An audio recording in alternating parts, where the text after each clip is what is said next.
I hope this is working. Is it working? Good. And thank you very much, Matthew, for the introduction. I had hoped you might go on for about 40 minutes. But I see now that the moment of truth has arrived and I have to start talking. However, I can avoid that for a moment by doing some housekeeping, which I've been instructed to do. You'll understand. I'm obedient. And I need to point out that in the Lancaster room, from 2:50 this afternoon until 4:50 this afternoon, there is the Policy and Politics Most Cited Papers panel, which I am assured will enable anyone who wants to publish in any journal to have instant success if they listen to the words of wisdom from the authors of the most cited papers in the history of policy and politics, nay, the world, the universe. So don't miss that. Did I do that all right? Was that okay? Okay, good. Now, thank you also to David and Sarah for inviting me. I don't think I have the Bristol credentials that some of your other plenary speakers have had. So I'm doubly delighted to be invited as a kind of outsider. I have been to Bristol before, but that's about it. It was a long time ago. However, you probably didn't realise when you invited me that it would coincide so exactly with my return to the United Kingdom after 16 years. My stuff was delivered to an apartment in Brighton last Friday, and if I have bits of cardboard still stuck to me, that is the reason why. So this is like a double homecoming, domestic and academic, and I'm still a little bit disoriented by it all. As was the case with Rod's presentation this morning, there is a paper, a substantial paper, full of the usual academic paraphernalia, and if any of you wish to access that, just send me an email. I don't think it's on a website anywhere yet, but I'll be happy to send you a copy. So now, we get to the beginning. I thought it was an appropriate topic for this conference, for obvious reasons. I would stress that this is public management reform in UK central government. I'll say very little about local government, which I've had a number of discussions with people who actually know about local government, unlike me, and they suggest to me that things are rather different there. And I'm happy to accept their expert judgment. So this is just about central government reforms. And there are a number of reasons why I think this is a reasonably important topic, not least that we've had so many of these reforms, and we continue to have a very high volume of structure and process type reforms in central government. Now, if I begin with what is relatively the good news, something slightly funny has gone, it's cutting off the top of my slides. Does anybody, it's probably not desperately important, but if anybody knows how to fix that. The top of the slide says, the UK as a world leader in public management reform. And some evidence for that is simply the volume of reform that we've had, almost unceasing. Every now and then you get 2 or 3 years without something big, but basically fairly unceasing large-scale reforms, 1970 to 2012. A lot of people talk about the New Zealand catharsis of 1984 to 1993 as the most pure and radical piece of public management reform in recent history. I would argue that the British record is of even more radical reform, because the British intensity of reform may not have been quite equal to that spike in New Zealand, but it's gone on for much, much longer. New Zealand has calmed down after 1993, and they hadn't done much at all before 1984, whereas in the UK it has gone on and on and on. UK examples, in consequence perhaps, are very frequently cited in the international literature. I'm not talking about the specifically domestic literature here. Both the practitioner literature and the academic literature. The Cabinet Office and DFID and its predecessors have been active internationally for many years in actively promoting, marketing, selling UK management ideas and practices. And in my wanderings around the world, I've several times bumped into Cabinet Office people who are frankly selling one or other aspect of the British model. And the international organizations which have been centrally engaged in developing the kind of international practitioner thinking and rhetoric on public management reform have been organizations which have been quite heavily populated by Brits or quite heavily influenced by British ideas. So in all those respects, the UK has been a leader and a major player globally in public management reform. I have in the paper a citation of Stephen Dorrell, who was then a junior Treasury Minister, making a speech in 1993 during the Major administration, where he said very directly the marketising reforms of Thatcher and Major are a model which the whole of the rest of the world is now following, and it's not surprising because they work. This is a somewhat megalomaniac vision of the role of the UK, but not entirely without echoes overseas. So that's the good news. We can award ourselves a gold medal for public management reform. Now let's turn to the slightly less good news. If we ask some questions about this reform, I would argue that we find a number of slightly curious or disturbing features. First of all, there's remarkably little reliable and warranted knowledge of the actual outcomes of any of this reform. That's not to say that there aren't endless stories and anecdotes, particularly in the practitioner world, but also in the academic world, about what's been successful and what's not. But in terms of the kind of stuff that orthodox social scientists, if such creatures still exist, would regard as reasonably firm evidence, there is practically none. And I am not standing out as a radical commentator here. I believe in saying that I am fairly much mainstream in the academic world.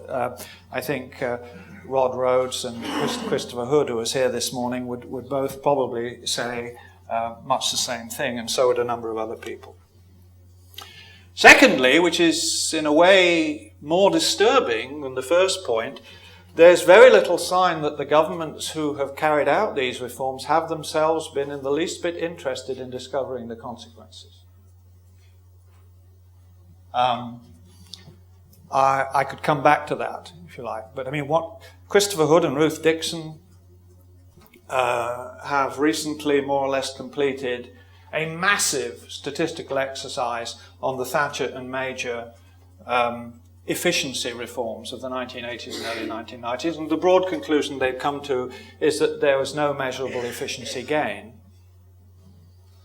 Yes, of course, you know, you can look at individual Rayner scrutinies or whatever, and you can find quite significant gains and little bits of savings. But when you look at the big picture of departmental running costs and departmental outputs, insofar as there's any official data by which you can measure those things, they do not show a significant efficiency gain.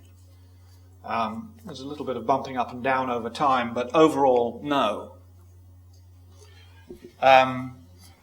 And again, I think Christopher would say that one of the kind of most curious aspects of this is that it's he and Ruth Dixon who've been left researching this in 2010, 2011, 2012, because the governments themselves, neither the ministers nor senior civil servants, have shown any interest in putting this data together before. They've shown no interest in checking whether the programs they themselves have instigated have actually resulted in the things that they said they would result in.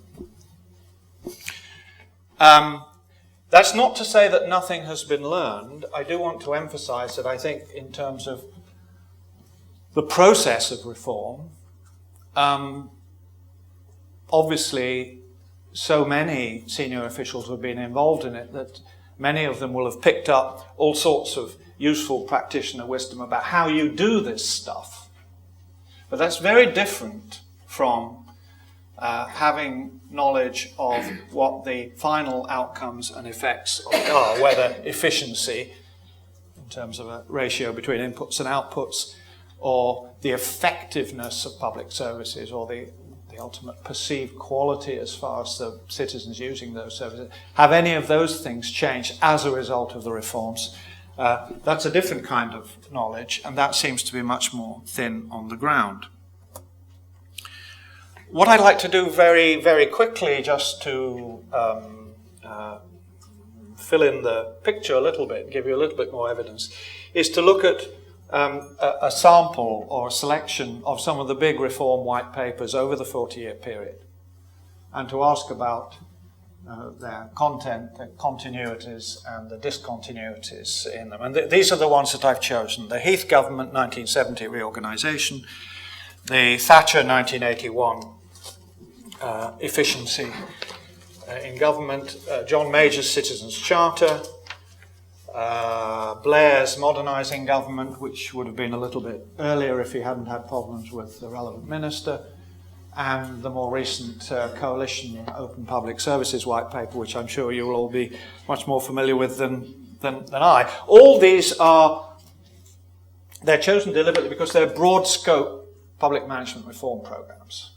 They're not confined to one sector. So obviously there have been lots more reform white papers than that. Thatcher's 1989 Working for Patients reform of the National Health Service was a huge reform, but it was a sectoral reform. These are horizontal reforms.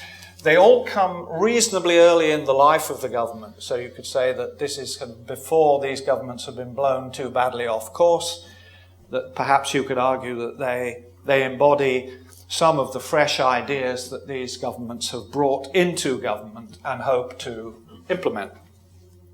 Now,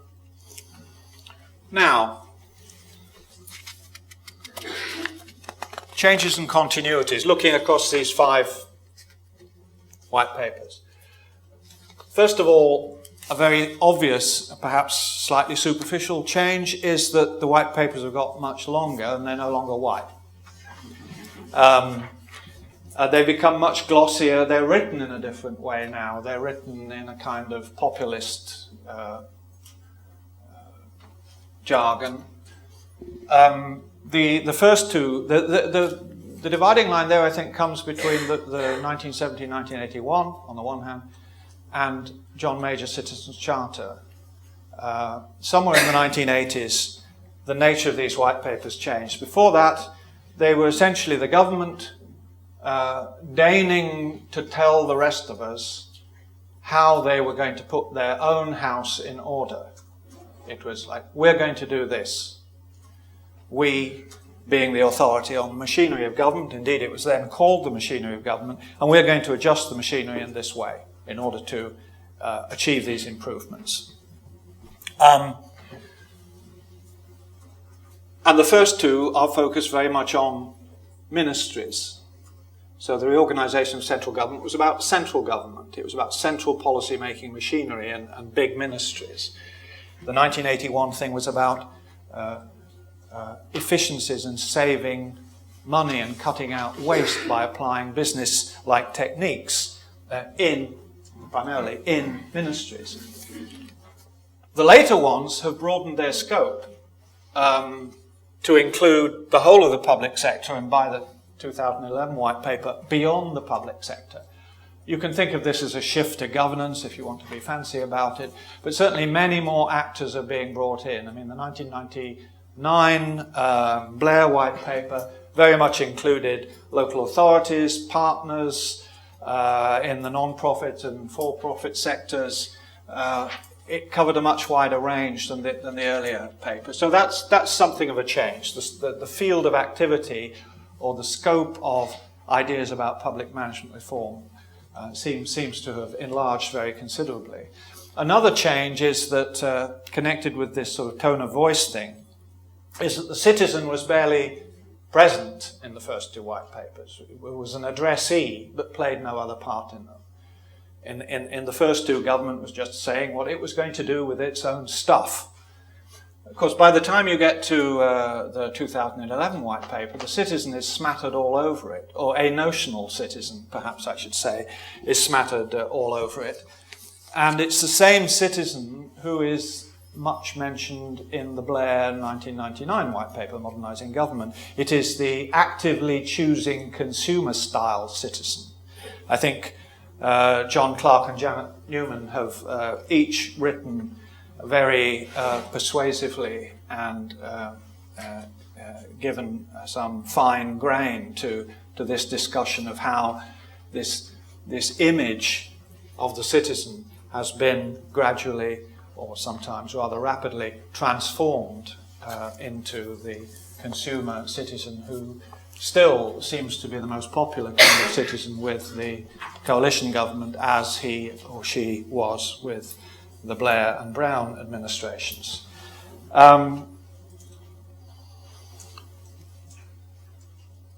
Now for the continuity. Now the continuity is kind of rather striking when you see it, but it's not necessarily obvious. It's kind of one of those things that suddenly strikes you. Now these are documents about management, primarily. Policy making, but mainly about management. They all share, right over the 40-year period, three characteristics, and all three are the absence of something. First of all, none of them documents the need for reform. They provide virtually no evidence on that. The nearest you come to evidence is the mention of a stereotype, usually. We must reduce bureaucracy. We must make the administration more responsive to citizens. In the latest one, the accusation that the public sector has not merely ignored, but in some ways actively amplified inequalities between services to different groups of citizens in different areas, etc., etc. No evidence is offered for this whatsoever in any of these papers. It may be true, I'm not saying it's untrue, I'm just saying that these white papers are evidently not the vehicle for persuading us by offering us any evidence. Secondly, none of them has any targets. Now, these are management documents, they're white papers, but they're about management. You might say, in the era of performance management, that you would expect them to have some targets. They don't. The nearest thing to targets occur in the 1991 Citizens' Charter, where there are some things which, if you are, I think, reasonably generous in your use of language, you could say that they are quasi-targets, that we will have certain things in place within a number of years. And third, and perhaps most important or most surprising of all, none of them are costed. There are no costings in any way. Some of these reforms, absolutely gigantic. We know how expensive reorganisation can be in all sorts of ways. The transactional costs and sometimes the direct costs of reform are very considerable. If you don't believe me, go and read some of the National Audit Office reports on some recent central government reorganisations. That information is just not there. So, do they, in the absence of costs or targets, do they have any built-in method of checking or evaluation? Answer, no. In none of them, except, again, the Citizens' Charter, which, of course, many of us, mea culpa, laughed at the time. You remember the Steve Bell cartoons of John Major wearing Superman underpants and all that. And a lot of fun was made of the Citizens' Charter. But actually, it was the only one of these reforms where there was a staged programme of assessment and reassessment with a degree of independence in that, and reporting to Parliament on how so there were 1, 2, 3, I think at least 3 sort of evaluations going out 2 years, 5 years of what was happening. So This is a bit strange. This is a strange kind of reform you're dealing with. If you go into other areas away from public management, you would expect white papers to have some evidence, to have some costings, and to have some targets, but we don't get that. We don't get that in public management reform. But what we do get is a lot of promises. They're not short on promises. These are just the kind of kernel of these papers. 1970, more coordinated strategic approach. 1981, modern business techniques will eliminate waste and lower public spending, etc., etc. You can see them up there. So, I've already said we don't have much evidence about what happened, but can we get any handle at all on whether these promises were met? I would say a little bit, but it's often very difficult. 1970, more coordinated and strategic approach to policymaking. If you think about the last year of the Heath administration and its fall, I think you would be stretching a point to describe that as coordinated and strategic. And indeed, some of the instruments and processes which Heath introduced were subsequently ditched. The rational policy making models of program analysis and review, the central policy review staff, the giant departments. Giant departments didn't last long. Central policy review staff lasted into the Thatcher era, but it was a very much weakened animal, and so on. Better evidence base, who knows? Interesting that evidence-based policy making is not actually the flavour of 2012, it was the flavour of 1970, of October 1970, and it comes back every now and then ever since. 1981, modern business techniques will eliminate waste and lower public spending. Well, there is no doubt that in some specific instances they increased efficiency and lowered costs. However, the work I've already referred to by Hood and Dixon and other work by Dunleavy and earlier work also by Christopher Hood with Andrew Dunsire seems to indicate that, number one, public expenditure as a percentage of GDP certainly didn't go down during the Thatcher era. It was more or less exactly the same at the end as it was at the beginning. And secondly, it now seems that while there may have been local efficiency gains, there was no overall systemic efficiency gain across central government. So there's a bit of a question mark against that promise. 1991, I'm amazed to find myself standing here as a kind of apologist for the Citizens' Charter, because again, this is the only one where you can say, well, yes, actually this did happen. The Citizens' Charter may well not have been the only thing pushing it to happen, but I was somewhat involved in research around that at the time, and yes, it was easy to make fun of it, but there was some kind of a shift during that decade, during the 90s, and having targets and giving more information became, if not universal, at least the norm and far more widespread than it had been 10 years earlier. So maybe on that one. 1999, joined up government, evidence-based policy-making partnerships, e-government enhanced. It was a bit of a potpourri. As for joined up government, it's hard to read the endless and ever more detailed accounts of the relationship between the Chancellor of the Exchequer and the Prime Minister as a sterling example of joined up government. And it's hard to read the various accounts which have emerged of the so-called SOFA-based policy making as indicative of very heavily evidence-linked policy making. But certainly some interesting documentation came out. I mean, the Cabinet Office produced some very neat, nice guides to how to do it. Whether they actually did it, very hard to say. 2011, obviously, much too soon to make a judgment about that. Quite interesting in the way in which some of the terms, the meaning of some of the terms, seemed to shift in that white paper. So equality seemed to take on a new kind of meaning, and plurality seemed to take on a new kind of meaning, meaning competition and contracting out, but we won't go into that. As for sort of outcomes, we just don't know yet.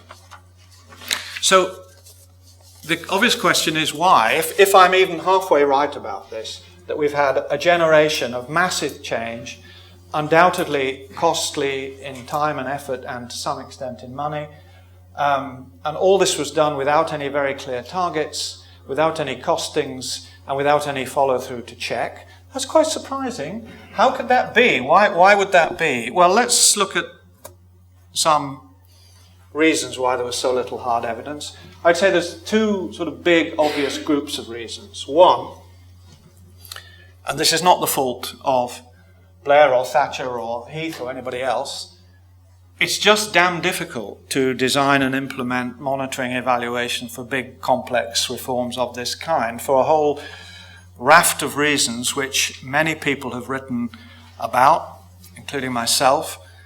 The reforms themselves don't stand still. You don't take a model and implement it. What happens is that the model changes in the process of implementation. The process of implementation usually takes at least a year or two. And the context also changes as you're going through the process, so that the thing that eventually gets implemented is not exactly, and sometimes not at all, the thing that you thought you were going to implement at the beginning. It's a moving picture. Even if you do an evaluation, even if you set one up, you have to set it up theoretically. In orthodox terms, you have to set it up before you make the change, so that you've got before and after measurements, and that's often very difficult to do, both politically and even administratively. And then afterwards, even if you manage to collect some data on changes and outcomes, you usually have great difficulty attributing them to that specific reform. Or if you thought you could attribute something to, let's say, the Modernising Government programme of 1999, how on earth would you know which bit of that potpourri it was that was actually the crucial bit, or which 2 bits or which 3 bits? Because it's unlikely that the whole thing had some kind of combined positive effect. It's much more likely that some things worked and some things doesn't. This is the whole realistic evaluation tradition of Tilley and Pawson. That's the language I'm using at the moment. So there are big methodological problems. Even if academics had got huge grants to do evaluations, we would still, and we've been able to have access and to be independent, it would still have been rather difficult to do. However, the second group of reasons, coming on top of the first, is the reason I've already mentioned, that on the whole, the Whitehall elite seem to have been remarkably uninterested in doing this kind of evaluation anyway. Political interest is seldom sustained over the whole life cycle of a major reform. Even if the same government is still in power, individuals will have moved on. In some cases, evaluations are actively resisted. I was around in the late 1980s, 1990 it would have been, trying to get research grants from the ESRC to look at the impact of the Working for Patient white paper on the organisation of the NHS. And at one point, my dear colleague Steve Harrison and I were in the Department of Health, how shall I say, it was made clear to us that messages had been received that academic attention to the impacts of these reforms was not welcome. It was considered premature, and the idea was the reform should be allowed to settle down before anyone did any. Now that didn't stop some academics from doing work, but it certainly handicapped them from doing it, because the access was difficult, funding was difficult, and they were doing it all retrospectively when the reform was already half over, so to speak. And that was a huge, largest organisation, most complex organisation in Europe, barring, some people say, the Red Army, which was still in existence then.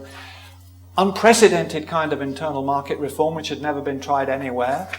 Crying out for some sort of evaluation, no, not necessary. We know it's right. So sometimes evaluations just not thought about, sometimes evaluations actually resisted. Even if you have them, politicians tend not to wait for them, for the results, until you move on to the next thing.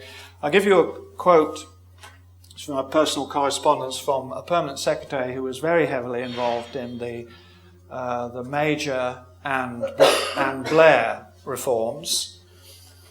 And he wrote this: governments lack a theory of and experience of embedding change coherently.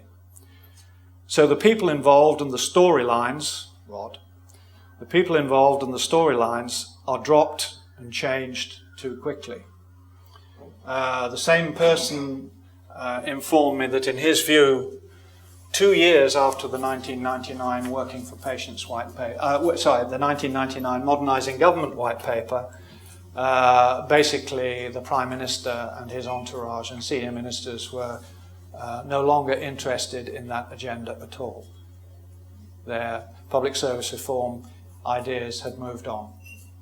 I mean, us academics hadn't even started publishing on it. You know, we were getting very excited, but up there at the summits of power, it was already something. Yes, it wasn't rejected. No, there was nothing wrong with it. It's just, it's not interesting anymore. It's history, as they say.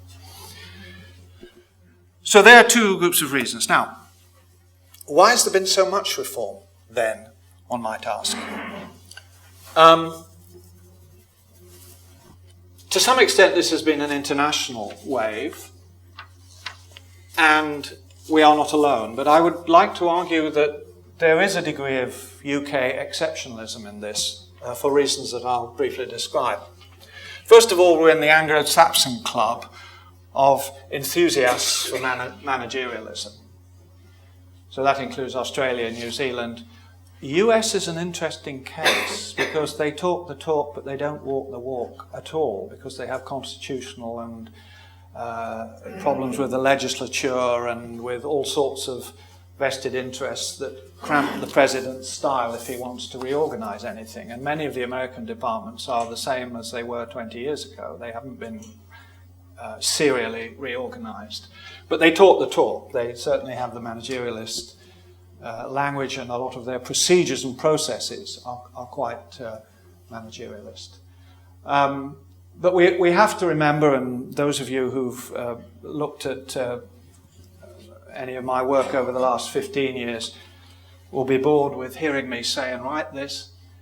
We have to remember that the Anglo-Saxon club, of which we are a leading member, is not the whole world, and that there are many important, complex, advanced states out there who really have not been so dramatically interested in this, or they've pretended and offered a polite interest, but they've never really tried to implement anything, or they have been constitutionally, procedurally unable to implement things, even if they wanted to. Like in Germany, the slim state debate raged for about 7 or 8 years. They actually didn't do very much, because they couldn't.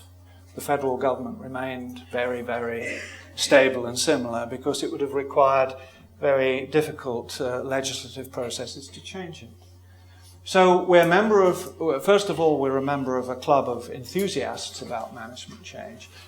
And secondly, we're probably we're the outlying member of that club. We have certain things that encourage management reform, or I should say repetitive management reform.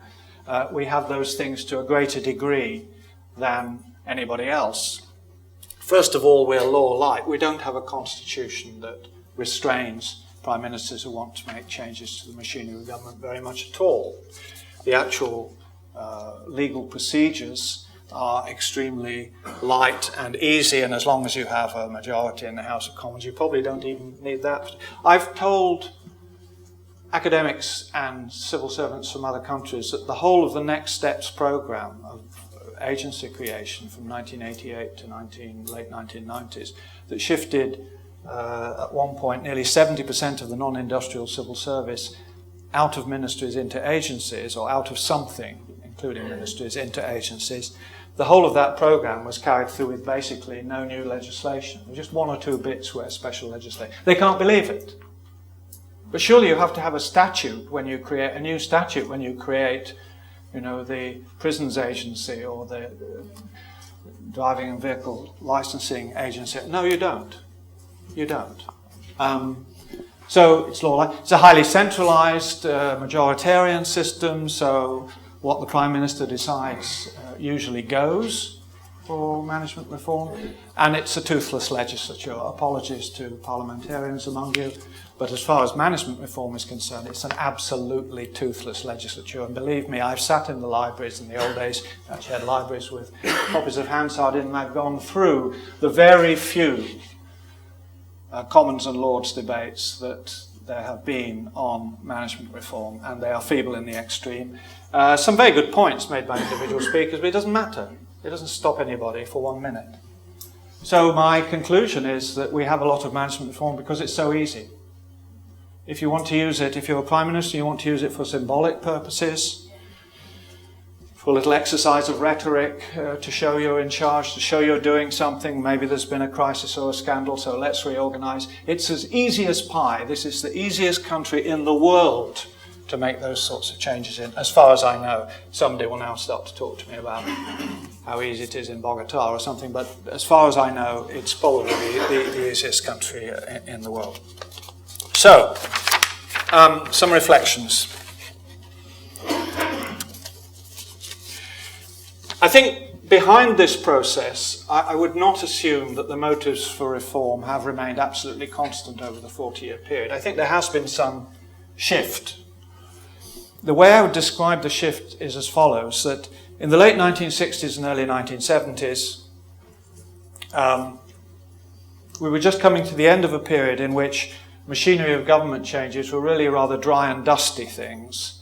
They were not things for popular public debate or making big claims or anything. They were just the government adjusting its own administrative machinery. And you had a little machinery of government secretariat in the Treasury or the Civil Service Department, and occasionally you needed to make machinery changes because bits of Whitehall were obviously working very badly together. Occasionally you wanted to make changes because you had an awkward minister who needed a bigger department, the famous case of Richard Crossman, leading to the creation of the Department of Health and Social Security, because either health or social security would have been too small for a minister of his eminence at that time. Things like that. Sometime during the 80s and 90s, however, public management reform became something rather different. It became a more programmatic and a more international thing. It became like a kind of stage on which you strutted to show that you were modern and progressive and that you knew what the latest tools and processes were, or even in some cases that you had invented them. And public management reform in a number of countries, not just the UK, has now become a policy sector in its own right. People like Michael Barsley have written about this at some length. So that it would be strange for a party that thought it might be in government after an election nowadays not to have some kind of program of public management reform. There is somehow, from somewhere, we've acquired the assumption that yes, of course, well, what will you do about public management reform if you get power? Well, we will do this. That wasn't really, it certainly wasn't there in the 1950s. It was, maybe Harold Wilson had a bit of it in 1964, but if you go back, that's not normally part of manifestos. Very little was usually said. To put it another way, public management reform has become both an ideology and a business, a large-scale international business with its own networks and communities that benefits considerably from this unceasing process of reform. According to the National Audit Office, for example, in the financial year 2003-2004, how much do you think this central government spent on management consultants looking at machinery of government? Answer, just over £2 billion in one financial year.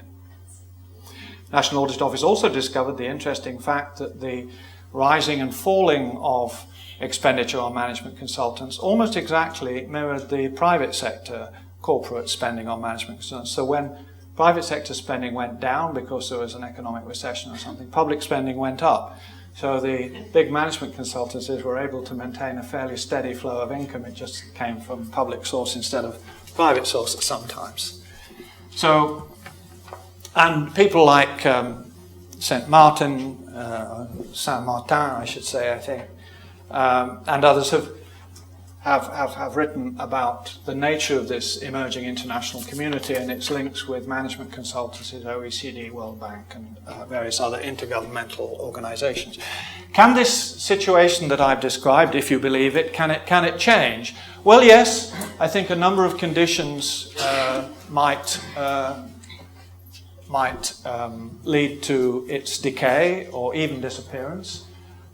First of all, regular coalition governments might make it a bit more difficult to do the kind of unilateral structural changes which have been the norm for the last generation. We'll see. Some political scientists, as you know, think that we're likely to get coalitions fairly regularly in future. Others don't think that at all. So we'll have to wait and see. But that could blunt it. Growing public cynicism might reduce the symbolic short-term games of announcing yet another reform. They might. I'm sort of a little bit doubtful about that mechanism myself, because I think on the whole it washes over the public, even if they see any information about it at all. It's not headlines in the Sun. It doesn't normally get on the television news, or if it does, it's not the first item. And I guess most people have been taking it with a pinch of salt for quite a long time anyway. The white papers, anyway, are directed at Parliament, but Parliament has no role in this process. It's a very strange sort of process. The whole process is bizarre to me. Governments could pass some kind of self-denying ordinance. They could say, okay, in future we will only change the machinery of government, only change departments or introduce major management reforms in statutory form. Or we will never do it without introducing a costing, like you have on any other kind of bill. How much will this cost? And without specifying targets and without having it audited each year for the next 5 years by the national audit. They could do something like that. I see no sign of them doing it. It would be a rather unusual piece of government action to make things more difficult for themselves without there being a strong reason for it.